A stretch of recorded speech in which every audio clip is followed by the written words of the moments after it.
ప్రార్థన చేసుకొని దేవుని యొక్క వాక్యాన్ని విందాం. ఈ సమయంలో ప్రార్థన. పరిశుద్ధుడైన తండ్రి, నీ కొందనాలు, కృతజ్ఞతాస్తుతులు. ఈ సమయంలో నీ వాక్యాన్ని వింటుండగా సహాయం చేయండి. తెలివిని ఆలోచన జ్ఞానమని యేసుక్రీస్తు నామములో అడుగుచున్నాను తండ్రి, ఆమేన్.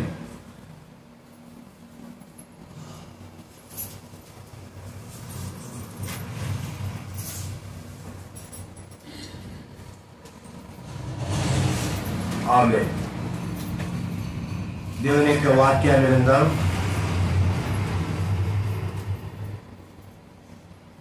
అపోస్తలుడైనటువంటి పౌలు గారు తీతుకు రాసినటువంటి పత్రిక 2వ అధ్యాయము 12వ వచనాన్ని చదువుకుందాం.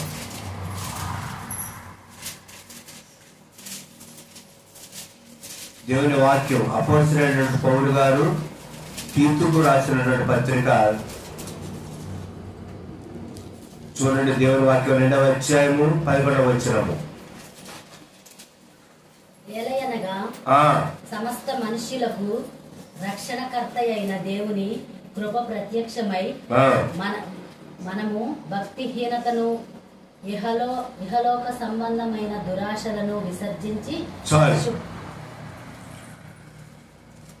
దేవుని యొక్క వాక్యంలో రాయబడినటువంటి విషయం, అపోస్తలుడైన పౌలు గారు తీతుకు రాసినటువంటి పత్రిక. తీతు అనేటటువంటి ఒక వ్యక్తికి పౌలు గారు పత్రిక రాశారు. పరిశుద్ధ గ్రంథంలో వ్యక్తిగత పత్రికలు ఇవి.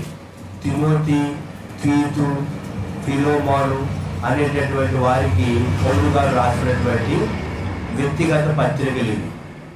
అయితే ఈ తీతుకు రాసినటువంటి పత్రికలో 2వ అధ్యాయము 11వ వచనంలో పరిశుద్ధాత్మ దేవుడు ఈ యొక్క పౌలు గారి ద్వారా ఈ పత్రిక రాయించారు. తీతు ఎవరంటే అపోస్తలుడైనటువంటి పౌలు గారికి స్నేహితుడు. ఈ తీతు అనేటటువంటి వ్యక్తి ఎక్కడ ఉన్నారంటే క్రేతు అనేటటువంటి ఒక ద్వీపంలో ఉన్నారు.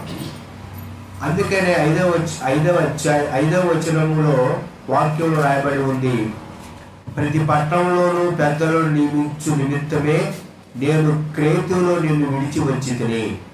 క్రేతు అనేది ఒక ద్వీపం. ఈ ద్వీపము ఎక్కడ ఉందయ్యా అంటే మధ్యధరా సముద్రంలో క్రేతు అనే ద్వీపం ఉంది. ఇప్పుడు కూడా ఉంది ఆ ద్వీపం. క్రీతి అంటారు ఇంగ్లీష్లో, అదేంటారా CRET, క్రీతి అనేటటువంటి ద్వీపం మధ్యధరా సముద్రంలో ఇప్పుడు ఉంది. మధ్యధరా సముద్రానికి తూర్పునటువంటి ప్రాంతం అంతా ఉన్న దేశాన్ని తూర్పు దేశాలు అంటారు. మధ్యధరా సముద్రానికి అటువైపు ఉన్నటువంటి దేశాలని పడమర దేశాలు అంటారు, పాశ్చాత్య దేశాలు అంటారు. అందుకనే ఈస్ట్ కల్చర్, వెస్ట్రన్ కల్చర్ అనే పేర్లు వచ్చింది. తూర్పు సంస్కృతి, పాశ్చాత్య సంస్కృతి. అంటే భూమికి మధ్యలో ఉంది కాబట్టి దాన్ని ఏమన్నారంటే మధ్యధరా సముద్రం అన్నారు. ఈ మధ్యధరా సముద్రంలో క్రేతు అనేది ఒక పెద్ద దీవి. ఈ దీవిలో ఉన్నటువంటి ఇక్కడ ఉన్నటువంటి ప్రజలకు, ఇక్కడ ఉన్నటువంటి సంఘానికి అపోస్తలుడైన పౌలు గారు తీతు గారికి ఈ పత్రికను రాశారు. ఈయన ఎక్కడ ఉన్నాడంటే క్రేతు అనే దీవిలో ఉన్నాడు. అందుకనే అపోస్తల కార్యాలయంలో కూడా పెంతెకోస్తు పండుగ జరిగినప్పుడు ఈ ప్రాంతం నుండి కూడా యెరూషలేము పట్టణానికి పెంతెకోస్తు పండుగ జరిగిన రోజు ఈ యొక్క పండగకి వచ్చారు అనే విషయం, యెరూషలేములో పండగకు వచ్చారు అనే విషయం అపోస్తల కార్యాలయ గ్రంథంలో కూడా వ్రాయబడి ఉంది. అపోస్తల కార్యాలయ గ్రంథం చూడండి 2వ అధ్యాయము. అపోస్తల కార్యాలయ గ్రంథం 2వ అధ్యాయము చూడండి 11వ వచనటువంటి దేవుని యొక్క వాక్యంలో క్రేతీయులు, అరబీయులు మొదలైన మనమందరమును వీరు మన భాషలతో దేవుని గొప్ప కార్యములు వివరించడం వింటున్నామని చెప్పుకొని. క్రేతీయులు అంటే క్రేతి అనేటటువంటి క్రీతి అనే దీవి నుండి వచ్చిన వారు క్రేతీయులు. భారతదేశంలో ఉన్న కనుక మనం భారతీయులు, ఇండియన్స్. అలా అన్నమాట. అయితే చదవబడిన లేఖన భాగంలో ఈ యొక్క మధ్యాహ్నం మనం నేర్చుకోవాల్సిన విషయం ఏంటంటే క్రైస్తవుని నడక. ఏంటి నడక? క్రైస్తవుని నడక అంటే మామూలుగా నడవడం కాదు. మామూలుగా నడుచుకుంటే వెళ్తా ఉంటే కొంతమందిని అంటారు, ఏంటో అట్ట సినిమా హీరోలా నడుస్తున్నావు నువ్వు అంటారు. ఏంటమ్మా అట్ట నడుతున్నావు నువ్వు అంటారు. ఏంట్రా నువ్వు అట్ట నడుతున్నావు, చిన్న నడు అంటారు. ఆ నడక కాదు ఇక్కడ చెప్పింది దేవుడి వాక్యంలో. ఇది భక్తి జీవితానికి సంబంధించినటువంటి ప్రయాణంలో ఉన్నటువంటి నడక. అందుకనే పౌలు గారు ఇక్కడ చదువుకునే లేఖన భాగంలో 11వ వచనంలో ఏలయనగా సమస్త మనుషులకు రక్షణకరమైన దేవుని కృప ప్రత్యక్షమై, దేవుని కృప సమస్త మనుషులకు దేవుని యొక్క కృప ఏమైంది? ప్రత్యక్షమైంది. ఎలా ప్రత్యక్షమైంది సమస్త మనుషులకు దేవుని యొక్క కృప? ప్రభు అయినటువంటి యేసుక్రీస్తు ద్వారా సమస్త మనుషులకు దేవుని యొక్క కృప ప్రత్యక్షమైంది. రక్షణకరమైనటువంటి దేవుని కృప ప్రత్యక్షమైంది. కనుక దేవుని కృప ప్రత్యక్షమైంది కనుక మనము భక్తిహీనతను, ఇహలోక సంబంధమైన దురాచరణను విసర్జించి, ఈ యొక్క సమయంలో మన యొక్క వాక్య అంశం ఏంటంటే విసర్జించటం. ఏంటి? విసర్జించటం. కమౌట్, విసర్జించటం. ఏం విసర్జించాలి? యేసుక్రీస్తుని అంగీకరించినటువంటి వాళ్ళు అనేటటువంటి విషయాన్ని దేవుని యొక్క వాక్యంలో నుంచి ఈ మధ్యాహ్న కాల సమయంలో మనం నేర్చుకోవాలి. మొట్టమొదటిగా మనం విసర్జించవలసింది ఏంటంటే భక్తిహీనతను. ఏంటి? భక్తిహీనత. ప్రభు అయినటువంటి యేసుక్రీస్తు వారిని అంగీకరించినటువంటి ప్రారంభంలో, ఆత్మీయ జీవితంలో ప్రారంభంలో భక్తులు బాగుంటారు. ఎప్పుడు పాటలు పాడుకోవాలి, వాక్యం చదవాలి, ప్రార్థన చేసుకోవాలి అనే ఆలోచన ఉంటుంది. భక్తి జీవితంలో, ఆత్మీయ విశ్వాస జీవిత ప్రయాణంలో సంవత్సరాలు గడిచే కొద్ది ఆమెపోతుంటే భక్తిలో ఇక ఏమొచ్చింది? హీనత వచ్చింది, దిగుజారిపోవటం. దాన్ని ఏమన్నారంటే భక్తిహీనత. భక్తిహీనత వచ్చింది. ఆ భక్తిహీనత వచ్చి చివరికి ఏమైపోతారంటే భ్రష్టులు అయిపోతారు. సహజంగా చూడండి, ఆడవారిలోను మగవాళ్ళలోను చాలా మంది ఏమంటారంటే నీకు రక్తం తక్కువగా ఉంది, నీకు ఏముందంటే రక్తహీనత. ఏంటి? శరీరంలో రక్తము తక్కువగా ఉన్నప్పుడు రక్తహీనత ఉంటుంది. రక్తహీనత ఉండటం వల్ల శరీరంలో నొప్పులు, అనేకమైనటువంటి రోగాలు వస్తాయి. చివరికి ఆ రక్తహీనత ఎక్కువ చివరికి ఆగిపోతారు, మనిషి ఆగిపోతాడండి, సరిపోతాం. అలాగే భక్తిలో కూడా హీనత వచ్చినప్పుడు చివరికి యొక్క వ్యక్తి ఆగిపోతాడంటే ఆత్మీయంగా భ్రష్టులు అవుతారు. కనుక దేవునికి వాక్యం రాబడిన విషయం ఏంటంటే భక్తిహీనత ఉండకూడదు. ఈ రోజుల్లో చాలా మందిలో 100కి 80% మందికి ప్రభు యేసుక్రీస్తు అంగీకరించినటువంటి 100కి 80 మందికి ఏముందో తెలిసే ఈ దినాల్లో భక్తిహీనత. చాలా మంది ఏమంటారంటే భక్తి అనుకుంటే, భక్తి అంటే పరిశుద్ధ గ్రంథాలు తీసుకొని దేవుని యొక్క మందిరానికి వెళ్ళటం, పాటలు పాడటం, వాక్యం చదవటం, ప్రార్థన చేయడం, కాలు చూడటం, అయిపోయింది భక్తి అనుకుంటారు. అది కాదు భక్తి అంటే. కొంతమంది ఏంటి, పరిశుద్ధాత్మ దేవుడు మా మీదకి వచ్చిందని చెప్పి ఎగరటం, కేకలేయటం, గెంతటం, గట్టి గట్టికి చప్పట్లు పట్టడం, గట్టి గట్టికి అరవటం, చుట్టుపక్కల వాళ్ళు చూసి ఆమె ఆగిపోవాలంటే అమ్మో ఏమి పరిశుద్ధాత్మ దేవుడు వచ్చేసాడు, ఏమైతే భక్తి పొరవాలో అని చుట్టుపక్కల అనుకోవాలి. ఏమో ఇక్కడ ఉన్నావు, కాసేపు అయితే ఇక్కడ ఉన్నావు, కాసేపు అయిన తర్వాత కోసం అడిగి వెళ్ళిపోవాలి. అప్పుడు వీళ్ళందరూ చూసి అనుకుంటారంటే వీడు భక్తులు అనుకుంటారు. అది కాదు భక్తి అంటే, అది కాదు.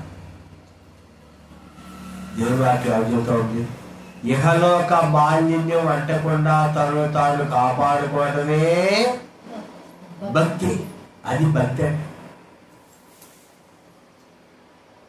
అది భక్తి అంటే అది రావాలి మనలో. ఆ భక్తిలో మనం ఏమవ్వకూడదంటే హీనంగా వెళ్ళిపోకూడదు. హీనత, భక్తి హీనత.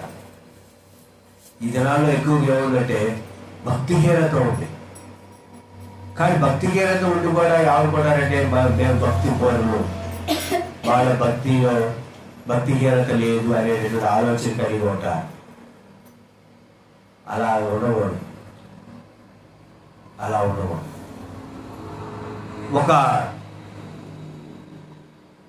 ఒక రాజు ఉన్నాడు. ఆ రాజు సౌలు, ఆయన పేరు. విసర్జించుట అనేటటువంటి ఈ యొక్క అంశంలో ఈరోజు మనం మాట్లాడుకుంటున్నటువంటి అంశం ఏంటంటే భక్తి హీనత. విసర్జించుట అనేది ఒక సబ్జెక్ట్, ఒక అంశం. ఈ అంశంలో ఈరోజు మనం మాట్లాడుకుంటుంది ఏంటంటే భక్తి హీనత. సౌలు అనేటటువంటి రాజు ఉన్నాడు. ఇజ్రాయేల్ ప్రజలు పరిపాలించినటువంటి మొదటి రాజు. ఇతను ఆజానుబాహుడు, మంచిగా ఎత్తు ఉన్నాడు, మంచిగా ఉన్నాడు అని చెప్పి దేవుడు గాడిద తప్పిపోతే తన తండ్రి గాడిద తప్పిపోతే వాటిని వెళ్ళడానికి వచ్చినప్పుడు సమీర్ గారు చూసి అతనిని అభిషేకించి దేవుడి యొక్క సహాయంతో దేవుడు అతనిని ఇజ్రాయేల్ ప్రజలకి మొదటి రాజుగా నియమిస్తారు. మొదట్లో ఈయన ఎలా ఉన్నాడు? బాగున్నాడు, మంచిగా ఉన్నాడు, భక్తిగా ఉన్న వాడిగా ఉన్నాడు. అదేంటారా, మంచిగా భక్తిగా జీవించాడు. 40 సంవత్సరాలు పరిపాలించాడు ఇజ్రాయేల్ ప్రజల్ని. మంచిగా బాగున్నాడు, భక్తిలో మంచిగా ఉన్నాడు. సంవత్సరాలు గడిచిన కొద్దిగా ఇతరులు ఏమొచ్చింది తెలుసా? భక్తి హీనత వచ్చింది. దేవుడు ఏమని చెప్పాడంటే అమాలేకీ మీదకి యుద్ధానికి వెళ్ళి ఆ యుద్ధంలో అందరినీ సమూల నాశనం చేసేసి ఏమి కూడా తీసుకురావద్దని చెప్తే ఈ వ్యక్తి ఏం చేశాడంటే అక్కడి నుంచి వస్తా మంచి బలమైనటువంటి ఎడ్లు తీసుకొచ్చి ఆయన తన యొక్క అంతఃపురంలో అక్కడ దగ్గర వాటిని కట్టేసుకున్నాడు. సమీర్ ప్రభుత్వం నుంచి అడిగాడు, ఏంటయ్యా ఆ రెక్కలు ఎక్కడి నుంచి వచ్చినాయి అంటే, నీ దేవుడు బలి అర్పించడానికి తీసుకొచ్చాడు. దేవుడు చెప్పింది ఒకటి, ఈయన చేసింది మరొకటి. ఈ దినాల్లో కూడా దేవుడు చెప్పింది చేయరు, దేవుడు చెప్పంది చేసి మేము దేవుడు చెప్పింది చేస్తాం అని మేము భక్తి పనులు అనుకుంటాం. కానీ వాళ్ళు భక్తిలో హీనతలో ఉన్నారన్న విషయం వాళ్ళకి తెలియదు, గ్రహింపు రాదు, గర్వం ఉంటుంది. రెండవది, దేవుడు ఏం చెప్పాడంటే దైవజనుడు పని చేయాలి, రాజు రాజ్యాన్ని పరిపాలించాలి. దైవజనుడు సమీర్ ప్రవక్త దేవుడికి బలి అర్పించాలి, ఆయన చేయాల్సిన పని ఆయన చేయాలి, ఎవరి పని వాళ్ళు చేయాలి. అదే ఉంటారు. గాడిద పని గాడి చేయాలా, కుక్క పని కుక్క చేయాలి. కుక్క చేయాల్సిన పని గాడి చేస్తే యజమాని ఏం చేశాడు? దాన్ని కొట్టాడు. మీకు అర్థం అవడానికి నేను చెప్తాను. ఈ రోజున చాలా మంది చూడండి, దైవజనులు చేయాల్సిన పని విశ్వాసులు చేస్తారు. వాళ్ళు కూడా మేము దైవజనులు అని చెప్పుకోవడానికి నేను తక్కువ అని ఆలోచన. సమీర్ ప్రవక్త రావడం ఆలస్యమైతే ఈయన ఏం చేశాడంటే రామాలో ఆయన అక్కడ నుంచి రావాలి, రామాలో అనే ప్రాంతం నుంచి ఆయన రావాలి. ఆయన రావడం ఆలస్యం అయ్యేసరికి శత్రువులు వచ్చి నా మీద పడతారేమో, ఈ సైన్యం నన్ను కొందరు పెడతారని చెప్పి ఏదే దేవుడికి ఏం చేశారంటే బలి అర్పించాడు. 2 తప్పులు చేశాడు. మూడోది ఏం చేశాడంటే యుద్ధానికి వెళ్ళి యుద్ధంలో శత్రువుని ఎదిరించి జయించవలసినటువంటి ఇతను గుడారంలో మరి యుద్ధంలో శత్రువుని జయించుకొని ఉన్నాడు. అక్కడ గొల్యాతు ప్రవక్త ఏం చేస్తున్నాడు, గొల్యాతు ఏం చేస్తున్నాడంటే రెక్కలేస్తున్నాడు. ఎవరా నా మీదకి వచ్చి యుద్ధానికి వచ్చి రండి నన్ను ఎదిరించండి అని 40 రోజుల నుంచి ఆటలు. ఈ రాజుగారు ఏం చేస్తున్నాడు, గుడారంలో ఉండి బాబు అంత పెద్ద వ్యక్తి దగ్గరికి పోయి మరి ఏ యుద్ధం చేస్తాం అని సైలెంట్ ఇవ్వడు. అప్పుడు దావీదు గారు వచ్చారు, ఆ యొక్క రణరంగంలో యుద్ధభూమిలోకి వచ్చారు. ఈ వ్యక్తి దేవుడు తిడుతున్నాడు.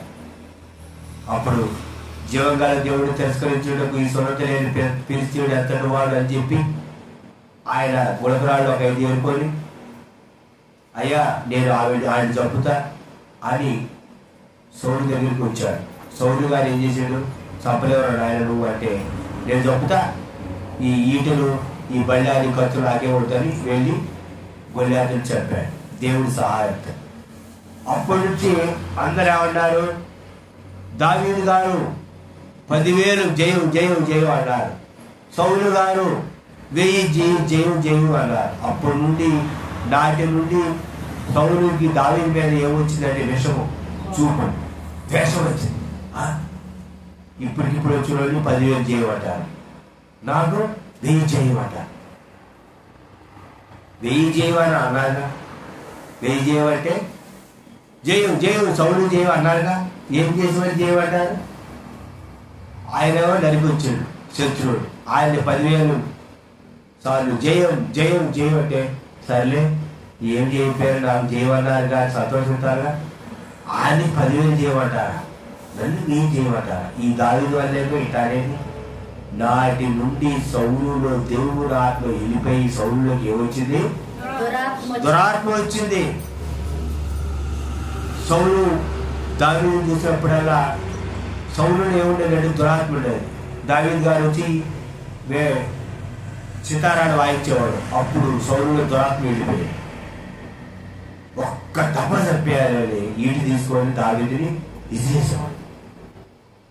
భ్రష్టుడైపోయా. శత్రువుల మీద యుద్ధానికి వెళ్ళాడు. యుద్ధంలో విజయం లేదు, అపజయం. శత్రువు వచ్చి పొడిచితే అవమానం వచ్చిందని చెప్పి తన ఈటితో తారే పొడుచుకొని చచ్చిపోయాడు. తన రథాన్ని తోలేవాడు అన్నారు, ఆయన నువ్వు బలవరాడు అంటే బొమ్మని బలవడయ్యా. తన ఈటితో తారే పొడుచుకొని సౌలు చచ్చిపోయావే అనిపిస్తా భ్రష్టుడైంది. కనుక ఈ దినాల్లో చాలా మంది భక్తిహీనతకు వచ్చేసరికి భ్రష్టుడైపోతున్నారు. ఎవరైనా చెప్తే ఎవరైనా చెప్పారనుకోండి, నాకు బాగా అంతా తెలుసు నువ్వేంటి బాగా చెప్పేదట. అందుకంట ఇప్పుడు మనం యూట్యూబ్లో దేవుని యొక్క వాక్యాన్ని ప్రకటిస్తున్నాం. కొంతమంది ఏంటంటే ఆయన ఎందుకు చూస్తుండ్రు, ఆయన మాట తెలియదు, బాగు తెలియదు ఆ బైబిల్ వాక్యం అని అనుకునేవాళ్ళు చాలా మంది.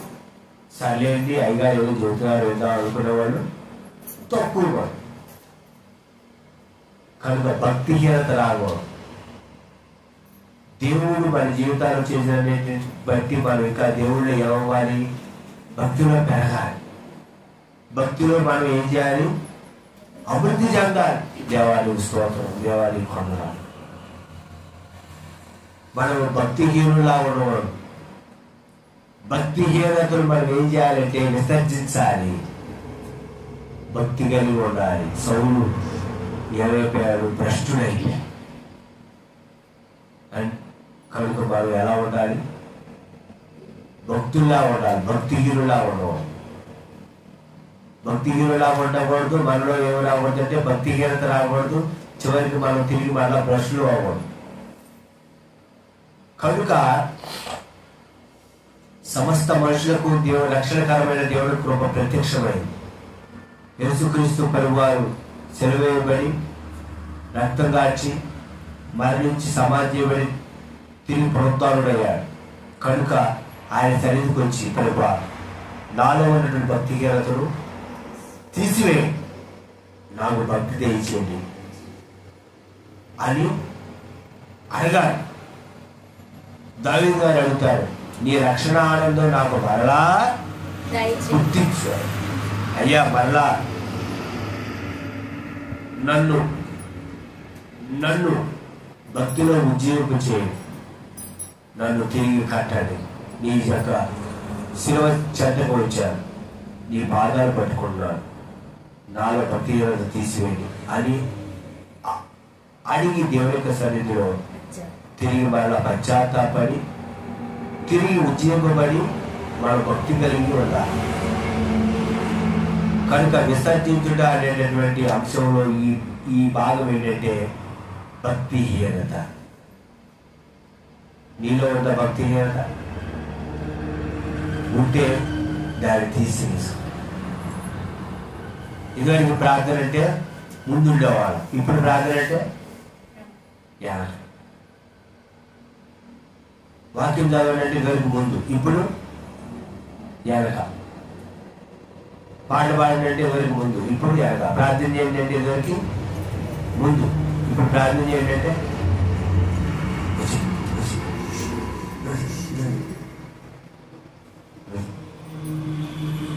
అంటున్నాడు.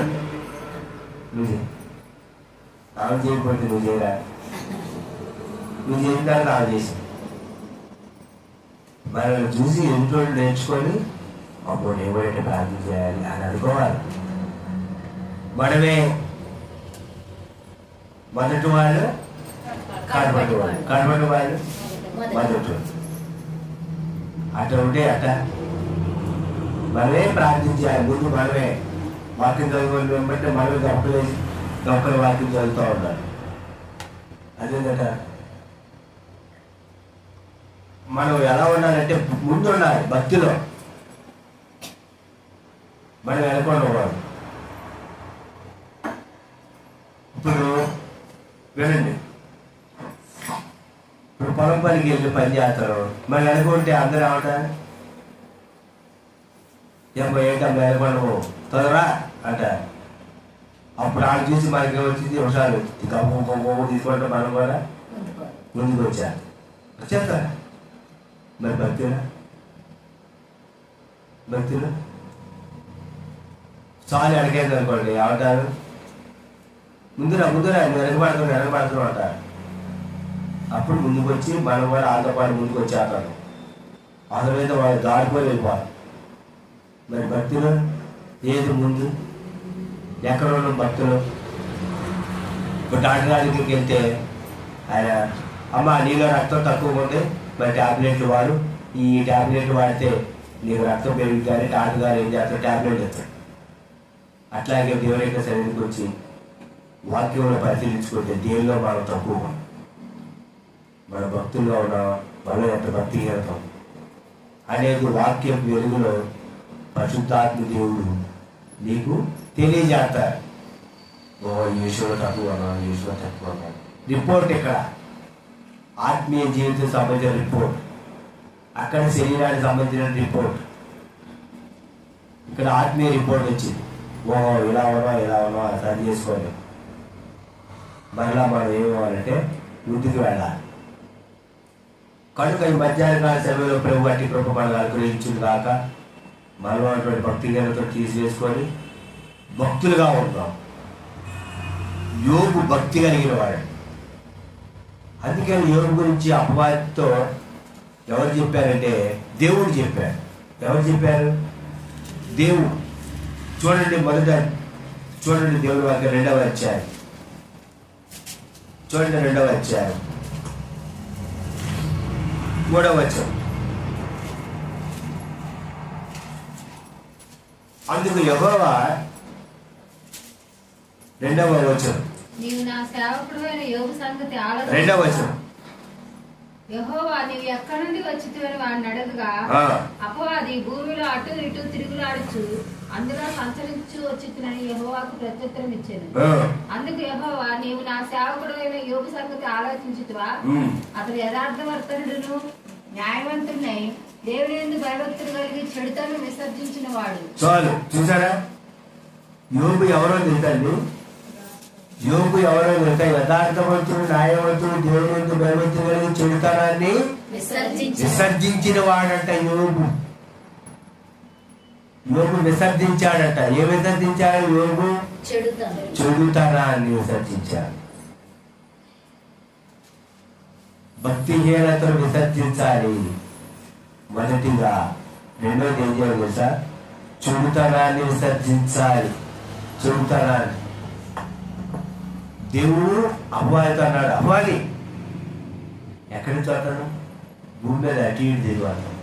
సర్లే కానీ నా సేవకుడు నేను యోగ సంగతి ఎప్పుడైనా ఆలోచించా? ఆలోచించలేదే. ఆలోచిత అతడు యథార్థవంతుడు, న్యాయవంతుడు, దేవుని భయభక్తి కలిగిన నేనంటే భయభక్తి కలిగిన వాడు. చెడుతనాన్ని విసర్జించాడు యోగు అని అపవాదితో దేవుడు సాక్షి చెబుతున్నాడు. దేవుడే సాక్షి. మరి మన గురించి దేవుడు ఎప్పుడైనా చెప్పాడు అపవాదితో? సర్లే కానీ నా కుమారుడు గురించి, నా కుమార్తె గురించి ఎప్పుడైనా ఆలోచించావా? ఎందుకు ఆలోచించరా? రోజు ఆలోచిస్తున్నా ఉన్నా నాకు తెలియదన్నవా? యోగును కూడా ఏమన్నాడు తెలుసా అపవాది? యోగు అపవాది ఏమన్నాడు తెలుసా యోగుని? ఓరకయే. ఏమండి?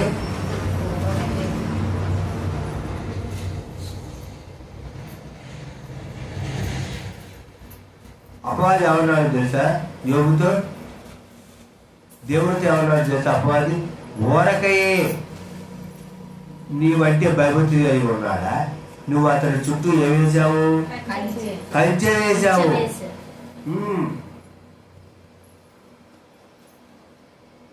చూడండి ఇక్కడ వాక్య భాగంలో రాబడుతుంది.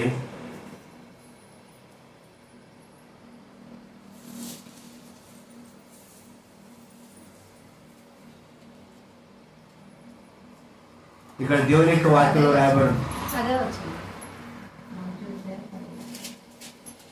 10వ వచనం. అందుకు అతను మూర్ఖురాలు మాట్లాడుతున్నావు కాదు. చూడండి దేవుని యొక్క వాక్యంలో రాయబడి ఉంది. దేవుని యొక్క వాక్యంలో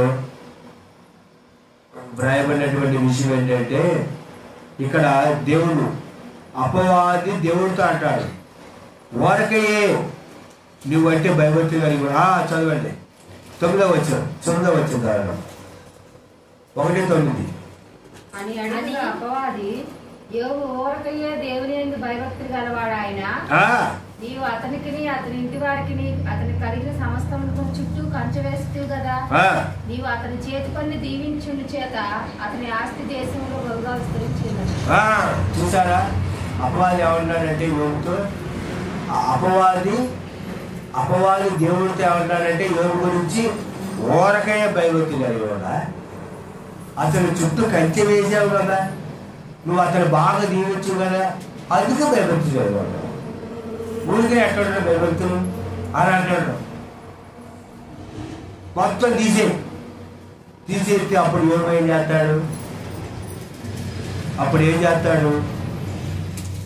5వ వచనం.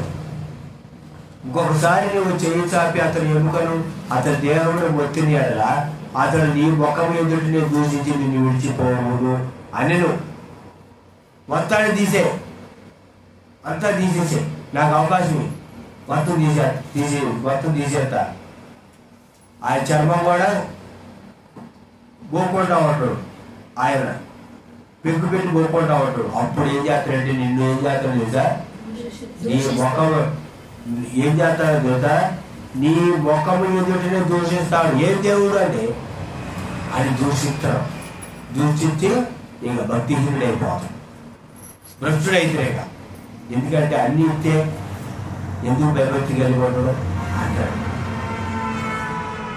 ఏమీ లేకపోయినా కూడా యోగు దేవుడి ఎందుకు భయభక్తి కలిగి ఉన్నాడంట. తన భార్య ఏమవుతుందో తెలుసా? నువ్వు ఇంకా యథార్థతను వదలకుందువా? 10వ వచనం 2:10. దేవుడు దూషించి మరణము కమ్మైన భార్య ఉంటే దేవుడు దూషించా వద్దాము. దేవుడు పేదల బైబుల్ పరిశుద్ధత అక్కడికి వెళ్ళకూడదు, ఎక్కడికి వెళ్ళకూడదు అంటారు. ఏమైంది? తింటానికి తిండి లేదు, పిల్లలు చచ్చిపోయారు, అంతా పోయింది. ఇంకేం దేవుడు అంటాడు? దేవుడు దూషించు. ముందేం చేయి? దేవుడు దూషించు. రెండోది ఏమంటే చచ్చిపోతే ఈ పెళ్లి కొడుకులు పెట్టి ఎంత గీకోవటం నేను చూడలేను, నువ్వు చచ్చిపోతే చచ్చిపోయావు అనుకుంటా ఆయన అని అంతే. అప్పుడు యోగుగా ఉన్నాడు, యోగు గారు ఏమన్నారు?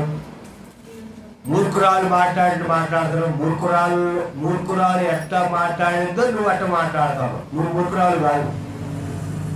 మనం దేవుడి ద్వారా మీరే అనుభవిస్తావా? కీడు అనుభవిపోతా కదా. యోగు నోటి మాడతాం వల్ల పాపము చెయ్యలేదట. చూసారండి ఎట్లా ఉంటుంది. మరి మనము దేవుడిలో యథార్థంగా ఉండాలి, భక్తి కలిగి ఉండాలి. మరి ఈ తరంలో ఆడవాళ్ళు ఎట్లా ఉంటారు? కుటుంబం అధ్యయనం కాదు, విజయం కాదు, అధ్యయనం కాదు, ఎప్పుడు తాకినాడు నువ్వే పెద్ద భక్తిపరుడుగా, మేము భక్తిపరుడుగా మాసం తింటే ఎముకలు వేసుకుంటారా అంటారుగా. నువ్వు చేస్తలే పెద్ద భక్తి నువ్వు చేయట్లేదా? నువ్వేమో పర్వాహం నేను నాన్నగారు పోతుందా అంటారా? కొంచెం తక్కువ అవనండి, కొంచెం ఆవిడ ఇంట్లో కొంచెం ఆవిడ వసతులు కానీ కొంచెం ఏదన్నా సరుకులు కానీ కొంచెం ఇంట్లో తక్కువ ఉండండి. లోపల నుంచి ఎవరు వస్తాయో బయటికి వర్షం కూర్చున్నట్టు వస్తూనే ఉంటాయి నాన్ స్టాప్. కనుక భక్తి అంటే అంత ఆశాభాషే కాదండి, నిష్ఠతో చేసేది భక్తి. దేవుడు ఎందుకు భక్తులు కానీ కనుక మనలో భక్తి హీనత లేకుండా చూసుకోవాలి. అదే కదా జనాలకు చూపించేది కాదు భక్తి. కొంతమంది జనాలను చూపిస్తారు, చూడండి అన్ని జనాలు చూసే కాదు భక్తి. ఎవరు చూసేది? దేవుడు చూసేది. అది భక్తి. పరిచయుడు ప్రార్థన చేస్తాడు, అయ్యా వారానికి 2 సార్లు పాత్రలుంటున్నా, నీకు నేను కానుకెత్తనా, ఆడలాగా ఉండట్లా, ఏడలాగా ఉండట్లా, ఏడలాగా ఉన్నట్టు ఆడలాగా ఉన్నట్లా అంటాడు.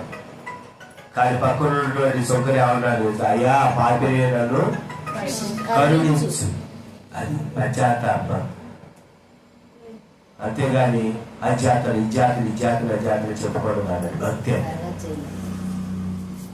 కనుక నీవు భక్తి కలిగినటువంటి వాడిగా ఉన్నావా?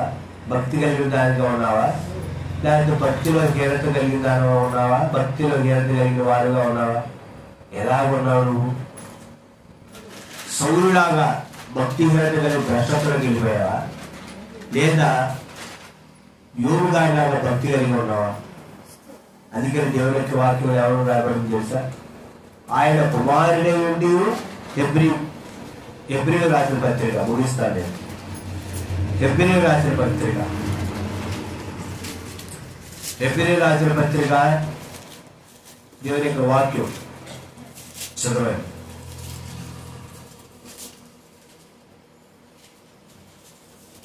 7వ వచనం 5:7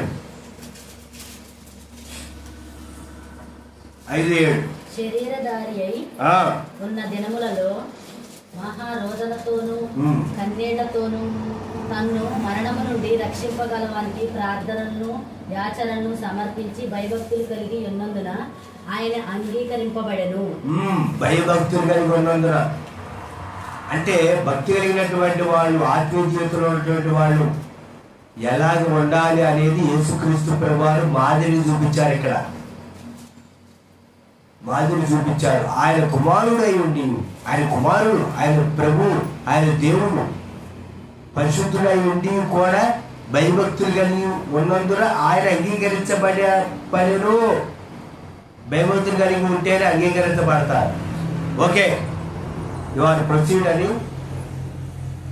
మనం అంగీకరించబడదు. భయభక్తి కలిగి లేకపోతే అంగీకరించబడదు. అంత పొట్టంతా ఆడిపోతే గాలికి ఎగిరిపోద్ది పొట్టు. ఆ పొట్టంతా ఆడిపోద్ది, పొట్టంతా ఆడిపోతుంది, కాల్చిపెట్టి ఆడిపోద్ది. ఇప్పుడు మనం చూస్తున్నాం. ఇప్పుడు మిల్లులో ఓక ఎట్లా ఉంటుంది? బయట ఆకాశాన్ని అంతనట్టు ఉంటుంది ఓక. మరి ఈ పొట్టంతా తీసుకెళ్ళి, ఈ యొక్క వరి పంటంతా తీసుకెళ్ళి వాటిని ఏం చేస్తారు? ఇటుకలు కాడుతారు. బయట పొట్టు అయిపోద్ది, కారిపోద్ది. గట్టి గిన్నెలు తీసుకొచ్చి వాటిని బదిలీ చేసుకుంటారు. గట్టి గిన్నెలు ఎన్ని ఉంటాయి? తక్కువ, బత్తాలు తక్కువ గట్టి గిన్నెలు. అదే మెల్లులో బయట చూస్తే పొట్టి ఎట్లా ఉంటుంది? చాలా ఉంటుంది. అమ్మాయి ఏంటి ఇంత పొట్టు అనుకుంటున్నాను. అందుకని యేసుక్రీస్తు ఇప్పుడు వారు ఏమని చెప్పారంటే, గోధుమలు కొట్టలోకి గురుగులు అగ్నితో కాల్చారు. భక్తులు పరలోకానికి, భక్తిహీనులు భ్రష్టులు నిత్యాగ్ని. చాలా మంది ఇప్పుడు భక్తిహీనులుగా ఉన్నారు. వాళ్ళు భక్తులుగా అనుకున్నారు కానీ వాళ్ళు భక్తిహీనంగా ఉన్నారు. వాళ్ళందరూ నిత్యాగ్నికే. భక్తులు కొంతమంది ఉంటారు, వాళ్ళు నిత్య జీవాలు. కనుక మనలో భక్తిహీనత ఉండకుండా చూసుకుందాం. ఆయన కుమారుడు యేసుక్రీస్తు ప్రభువు అంగీకరించబడినట్టు నీవు నేను భక్తి కలిగి ఉంటేనే దేవుడు నిన్ను నన్ను అంగీకరిస్తాడు, లేకపోతే నిత్యాగ్ని కూడా. అటు కృప దేవుడు అనుగ్రహించి దేవుడు తన మాటలు మన అంతరంలో భద్రపరచును గాక. ఆమేన్. ప్రార్థన చేసుకుందాం. మరి సహోదరుడా, దేవుడు ఇంతవరకు నీతో దేవుడు మాట్లాడాడు. విన్న వాక్యం ప్రకారం జీవించు.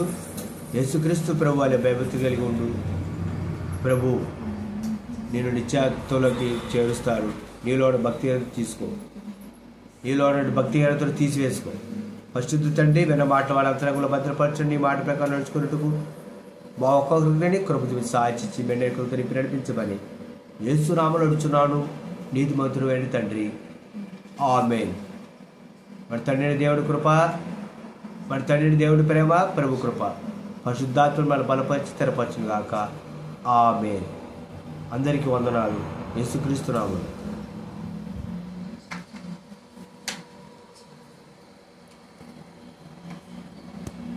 అయ్యా ఫ్యాన్ అయ్యా.